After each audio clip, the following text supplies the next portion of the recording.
नमस्कार, मैं चितरंजन आप सबों का हार्दिक अभिनंदन करता हूँ। समस्त बजरंग के महान जनता का मैं आज गुरु पूर्णिमा के दिन सादर नमन करता हूँ। आज बहुत ही महत्वपूर्ण दिन है, गुरु पूर्णिमा है आज। और आप सब जानते हैं कि बिना गुरु का ज्ञान का, और जो ज्ञान नहीं है जिसके पास, वह मनुष्य पशु के समान होना चाहिए, क्योंकि ज्ञान ही एक ऐसी चीज़ है, एक ऐसा आधार है जिससे मनुष्य को बाकी जीवों से अलग करता है। तो प्रिय युवा साथियों, अभिभावकों, माताओं, बहनों, सभी तमाम बजरंग विधानसभा के तमाम जनता से मैं आग्रह करूँगा कि आज गुरु पूर्णिमा के दिन अपने गुरु को जरूर याद करें। और सबसे बड़ी बात जो होती है, वो गुरु में माँ सबसे सर्वश्रेष्ठ होती है। माँ का जो पद है, जो गरिमा है, वह सभी गुरुओं से भी ऊंचा होता है। इसलिए मैं एक बार माँ को भी प्रणाम करता हूँ। समस्त बजरंग वासियों की ओर से माता को, सभी माताओं को मेरा नमस्कार है, मेरा चरण वंदन है। युवा साथियों, आज जन्म की बात करने के लिए मैं आपके पास हूँ। जन्म की बात में मेरे मन में कुछ बातें चलते रहती है, जिसको लेकर के मैं विचलित भी रहता हूँ कई बार। आज राजनीतिक परिदृश्य में देखें तो, विकास के विषय में देखें तो, मैं बिहार के बारे में बात करूँ, बजरंग के बारे में बात करता हूँ। तो जंग की बात करने के लिए कोई भी ऐसा प्लेटफॉर्म नहीं है, ऐसा कोई व्यक्ति नहीं है जो जन की बात करता हो। ऐसे विषयों को लेकर के जो जन की समस्याएं हैं, जो आज जन की समस्याओं में मैं सबसे पहले स्वास्थ्य को रखना चाहता हूँ, क्योंकि कोई भी व्यक्ति जब इस पृथ्वी पे आता है, अपनी पहली सांस लेता है, अपनी आंखें खोलता है, तो उसे सबसे पहले स्वास्थ्य की, अच्छे स्वास्थ्य की दरकार होती है। वैसी परिस्थिति में आज सरकार की जिम्मेवारियों को मुझे याद करने की ज़रूरत है कि आखिर सरकार की क्या जिम्मेवारी है अपने जनता के प्रति, अपने लोगों के प्रति, अपने राज्य के वासियों के प्रति। आखिर सरकार की क्या जिम्मेवारी है, क्या जवाबदेही तय की गई है। आज स्वास्थ्य की जो दुर्दशा है राज्य के अंदर, उसको लेकर के आम जनमानस कहीं न कहीं विचलित है। आज कोई भी व्यक्ति साधारण से साधारण बीमारी में भी सरकारी हॉस्पिटलों में जाना नहीं चाहता। आज डॉक्टरों की किल्लत है, अच्छे डॉक्टर नहीं बन पा रहे हैं, और जो डॉक्टर बन पा रहे हैं वो अच्छा इलाज नहीं कर पा रहे हैं। हम पुरानी संस्कृति और सभ्यता की जब बात करते हैं तो हमें याद है कि पहले हर गांव में एक वैद्य हुआ करता था। वैद्य जी सभी गांवों में हुआ करते थे और वहाँ के सभी बीमारियों का इलाज संभवतः वो करते थे आयुर्वेद के तरीके से, क्योंकि उस समय एलोपैथ नहीं था, अंग्रेजी दवाइयों का चलन नहीं था। उस जमाने में भी रोगी ठीक होते थे और बिना साइड इफेक्ट के, उनकी दवाओं में साइड इफेक्ट नहीं होता था। और वह वैद्य जितना अच्छा इलाज कर देता था हर गांव में। आज ये सरकारी हॉस्पिटल कहने को तो हम तरक्की के रास्ते पर हैं, लेकिन जब आप हॉस्पिटलों में जाएंगे तो वहाँ देखेंगे कि कितनी गंदगी होती है। प्रखंड स्तर के हॉस्पिटल हो, चाहे ग्रामीण स्तर के हॉस्पिटल हो, चाहे जिला स्तर के हॉस्पिटल हो, चाहे राज्य स्तरीय हॉस्पिटल हो, सभी हॉस्पिटलों की आज दुर्गति हो गई है, दुर्दशा है।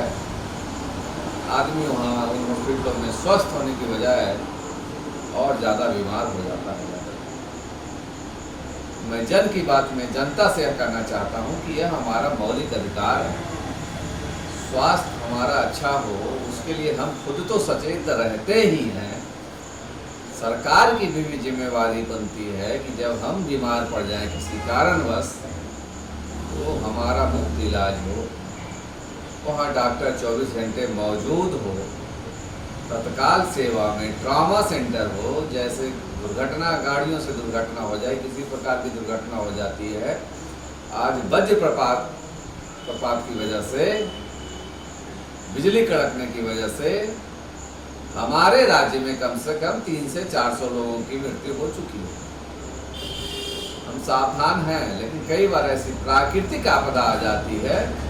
हम खेतों में काम करते हैं, किसान भाई खेत में काम करते हैं, वैसे समय में बिजली प्रभावित होती है तो हमें वो जो क्षति पहुंच रही है उसके लिए आज समुचित इलाज की व्यवस्था सरकार के हॉस्पिटलों में नहीं है।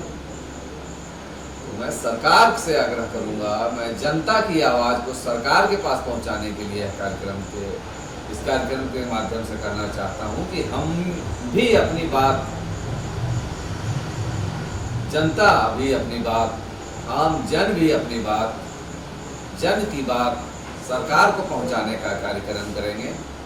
और उस कार्यक्रम के अंतर्गत सोशल मीडिया के माध्यम से, न्यूज़ चैनलों के माध्यम से, पत्र के माध्यम से, ट्विटर के माध्यम से हम सरकार के कानों तक पहुंचाएंगे कि हमारी क्या समस्याएं हैं जिसके ऊपर आपका ध्यान नहीं जा रहा है। तो स्वास्थ्य के बाद हम जब शिक्षा की ओर बढ़ते हैं तो आम जनमानस में आज एक व्याकुलता है, एक कौतूहल है कि आखिर हम गरीब जो व्यक्ति है, जो जिसके पास प्राइवेट हॉस्पिटलों में पढ़ाने के लिए आज आर्थिक रूप से कमजोर है जो व्यक्ति, उनके पास वह क्षमता नहीं है, उस व्यक्ति का बच्चा शिक्षा कैसे ग्रहण करेगा। आज बिहार प्रदेश की जब बात करें तो आप देखेंगे, आप महसूस करेंगे, आम जनता यह महसूस कर रही है कि कहीं ना कहीं सरकार से इसमें बड़ी चूक हुई है। शिक्षा एक ऐसी वस्तु है जिससे कि मनुष्य ज्ञान प्राप्त करता है और अपने आचरण में शामिल करने के बाद एक उच्च विचार का व्यक्ति बनता है, उसका व्यक्तित्व निखरता है और वह अपने जीवन की ऊंचाइयों के लक्ष्य को प्राप्त करता है। शिक्षा की जो दुर्दशा है उसके लिए भी इस जन संवाद के थ्रू, जनता के बात के थ्रू मैं चाहता हूं कि सरकार तक मेरा दायित्व बनता है, समाज के लोगों की बात को मैं सरकार तक पहुंचाने का प्रयास करूंगा। और जन की बात जनता से नहीं, जनता की बात सरकार के पास पहुंचाने का कार्य मेरी ये जिम्मेवारी है। या शिक्षा की जो स्थिति है वह पूरे ही प्रदेश में बदहाल है, जबकि आप जानते हैं पुरानी सभ्यताओं में आपने पढ़ा होगा कि हमारे यहाँ विश्व के लोग पढ़ने आते थे और नालंदा जैसा विश्वविद्यालय हमारे यहाँ हुआ करता था जिसमें 10,000 सिर्फ शिक्षक हुआ करते थे।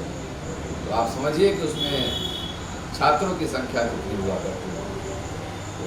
शिक्षा के मौलिक अधिकार को भी हमें सरकार तक पहुंचाना है। जब आज हम शिक्षा के लिए भी पलायन कर रहे हैं, स्वास्थ्य के लिए पलायन कर रहे हैं, इन विषयों के विषय में सरकार की जिम्मेवारी है और सरकार इस विषयों से अपना मुंह नहीं मोड़ सकती। जन अपनी बात सरकार के पास पहुंचाने का भरपूर प्रयास करती है, लेकिन आज उसकी सुनवाई वहाँ कोई नहीं होती। ऐसी परिस्थिति में सरकार को आने वाले चुनाव में बड़ा भुगतान, बड़ा संकट झेलना पड़ सकता है। आज जब हम उसके बाद बात करते हैं रोजगार की, युवाओं के रोजगार की, जब वो बच्चे बालक थोड़ा पढ़ लिख करके, किसी तरीके से पढ़ लिख करके जब वो रोजगार के लायक होते हैं, तो रोजगार को लेकर के भी आज हमारे प्रदेश में एक विकट स्थिति हो गई है। पिछले 30 वर्षों से याद है मुझे कि किसी भी प्रकार का कोई उद्योग बिहार के अंदर नहीं लगा है। जितने उद्योग थे पिछले 30 वर्षों में वो सभी बंद हुए हैं। यहाँ कोई भी उद्योग चालू नहीं हुआ है। तो सरकार की जिम्मेवारी बनती है, जो शीर्ष में बैठे लीडर हैं, ऐसे लीडरों से मेरा अपील है, मुख्यमंत्री जी से अपील है कि आज जो पलायन हो रहा है बिहार के अंदर, उसके सीधे सीधे जिम्मेवार यहाँ की सरकार है।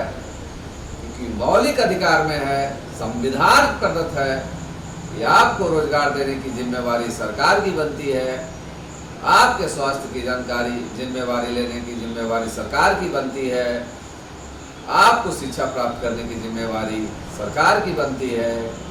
आप सारी सुविधाएं मुहैया कराएं। बिहार के लोग, वजीरगंज के लोग जुझारू हैं, कर्मठ हैं, आत्मविश्वास से भरे हैं, लबरेज हैं। आज बिहार उस दिशा को तय नहीं कर पा रहा है जो गौरवशाली इतिहास हुआ करता था। कभी मगध का साम्राज्य गौरवशाली इतिहास हुआ करता था, कभी कांधार तक इसकी सीमाएं थी, श्रीलंका तक मगध का साम्राज्य हुआ करता था कभी। तो ऐसी परिस्थिति में मैं जन की बात में, आज किसानों के ऊपर जब मैं बात करता हूँ तो सबसे ज़्यादा दुखी किसान हैं। आज उनको सरकारी सुविधाएं मुहैया नहीं होने की वजह से कृषि कार्यों में जो युवा लगना भी चाहते हैं, उनका मन छोटा हो जाता है। सरकार को कृषि पर ध्यान देना चाहिए, नहरों का जाल बिछाना चाहिए। आज जब चुनाव का वक्त आता है तो आप जल जीवन हरियाली की बात करते हैं। पिछले 15 वर्षों में आपने खेती बाड़ी पर कोई ध्यान नहीं दिया, किसानों के ऊपर कोई ध्यान नहीं दिया। आज मोटेशन के लिए लोग ब्लॉक में दर दर भटक रहे हैं, वहाँ भी भ्रष्टाचार का बोलबाला है। ऐसी परिस्थितियों में मैं तमाम बिहार के लोगों से अपील करता हूँ, इस जन संवाद के माध्यम से अपील करता हूँ कि आप अपने अधिकार के लिए लड़ें, आप अपने अधिकार के लिए संगठित हों। किसान हो, नौजवान हो, मजदूर हो, छात्र हो, या सभी एक होकर के प्रदेश की खुशहाली के लिए नए चेहरे की तलाश में निकलें, नया विकल्प खड़ा करें और नया बिहार बनाने के लिए आमूलचूल परिवर्तन की जरूरत आज बिहार के लोगों की मांग हो गई है। और यह अधिकार बिहार का हर युवा, बिहार का हर किसान, बिहार का हर नौजवान लेकर रहेगा। और मैं इसी के साथ समस्त वजीरगंज वासियों को, समस्त बिहार वासियों को प्रणाम करता हूँ और आशीष की अपेक्षा करता हूँ। जय नया वजीरगंज, जय वजीरगंज। धन्यवाद दोस्तों।